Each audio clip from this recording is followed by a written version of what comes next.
Hi, everyone. Judge Andrew Napolitano here for Judging Freedom. Today is Tuesday, October 18th, 2022. It's about 2:45 in the afternoon here on the East Coast of the United States.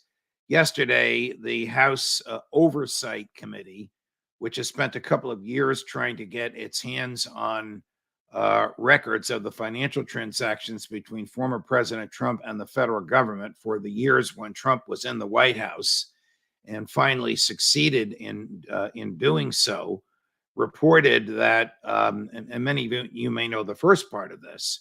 Frequently, when President Trump traveled to places around the world near where he owns or leases or has the naming right or the management right to hotels, he instructed the Secret Service to stay in his hotels so that the Trump organization could bill the Secret Service, the federal government, for the use of the hotel rooms. There's nothing really wrong with that, particularly if it's a convenient and appropriate location. The problem is that the federal government rate at $280 a day was exceeded by 4 times that amount, because the House Oversight Committee learned and revealed yesterday that the Trump organization was billing the federal government $1,150 per room. So this is President Trump telling his own director of the CIA to pay a bill where, when the bill is paid, it will go into a corporation that he controls. And many of these were not even when the Secret Service was protecting him. It's when the Secret Service was protecting his children.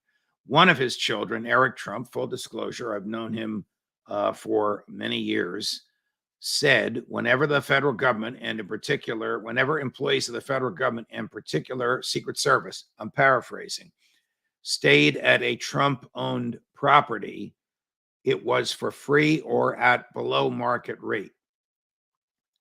Now, that may technically be true, because these properties at which the Secret Service stayed were not Trump owned.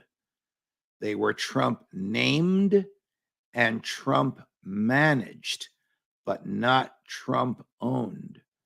So Eric, who can be a very sharp guy, may very well have given a statement that is literally true, but highly misleading.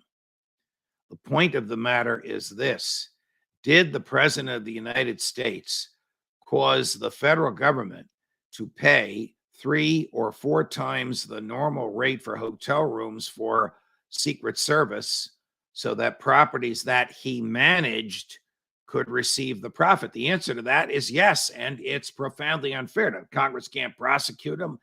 This might be a crime. It might be called theft by deception. It might be called theft of services. It might be unethical. It is clearly unethical for the president to tell an entity in the executive branch that he runs that they must pay a bill that's many times what it should be. This is the same president who famously told Boeing, we're going to cut 10 or $15 million off of every plane that you're selling to the federal government, or off of every jet, because my job is to save the federal government money.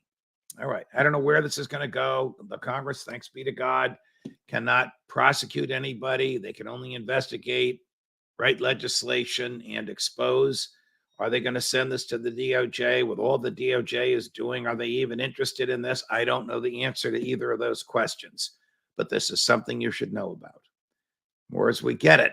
Judge Napolitano for Judging Freedom.